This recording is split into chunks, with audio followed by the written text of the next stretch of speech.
Exposing a surgeon's false narrative. I lost everything. How denouncing surgeon Al Muderis landed biggest critic in prison. What began as enthusiasm for a cutting-edge surgery ended in acrimony and incarceration. Amputee Fred Hernandez spent 16 months in jail after disgraced surgeon Munjed Al Muderis pursued multiple lawsuits. The posts alleged the doctor was involved in a major cover-up. Hernandez served an indefinite sentence alongside hardened criminals for contempt of court. He was manhandled by guards and denied treatment for severe nerve pain. He was shackled without disability support, leading to a serious fall. The medical treatment in there was severely lacking on just about every level. I spent a good 15 months in a wheelchair, which has caused me to start from scratch for my walking. I started with a walker, and that went to 2 crutches, 1 crutch, and I'm still on a cane. This painful ordeal was sparked by social media posts from 2018. Hernandez warned patients about Al Muderis' unethical conduct and procedures. He sought to raise awareness of other surgeons performing the titanium rod insertion. Hernandez claimed, "I smell a major cover-up." This spurred years of litigation, leaving Hernandez broke and unemployed.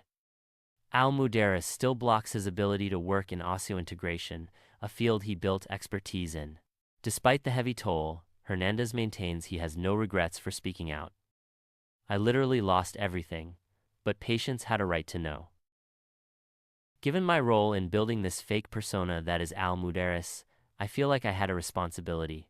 If I have to lose everything over that, so be it. It's been hard, don't get me wrong." Al Muderis' barrister falsely claimed Hernandez was the primary source for media investigation. The barrister successfully opposed Hernandez, giving evidence from prison via video link. Hernandez believes Al Muderis' pursuit is designed to silence him and maintain a monopoly. If you work for him, he owns you. His cult following will deny it. Hernandez first approached Al Muderis with a business pitch back in 2012.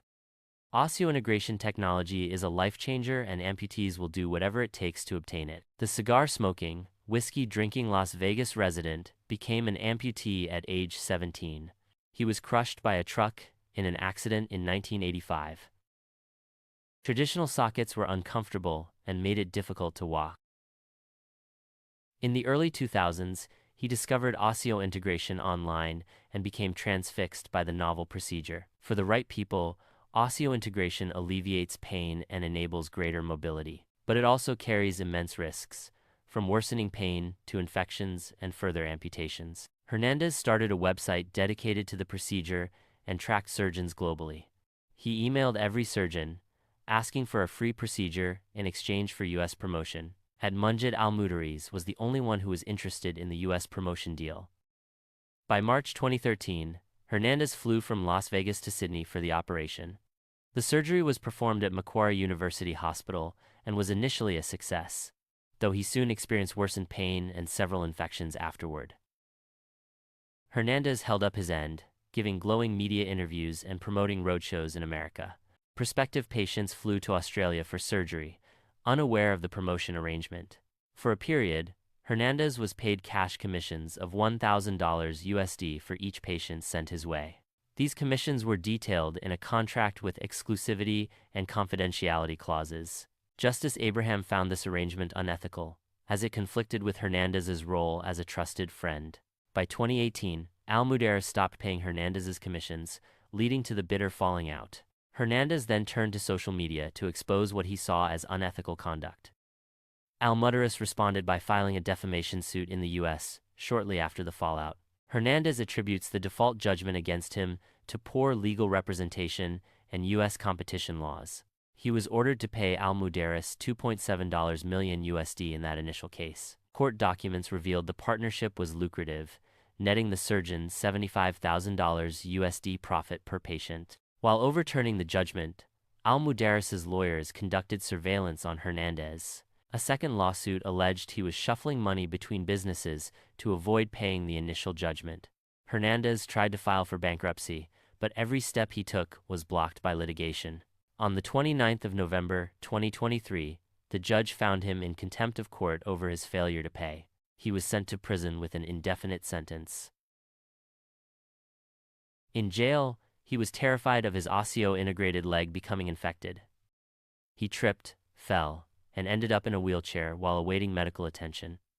Hernandez was due to give evidence about secret cash commissions and illegal U.S. hotel room clinics. He also had evidence regarding Al Muderis's bullying of staff and failure to care for patients. I always saw Dr. Al Muderis's motivation as related more to status, wanting to be known as the king of Osseointegration. He watched some of Al Muderis's cross-examination on YouTube from his cell. I kept shaking my head when I was listening to him talk about things I knew weren't true.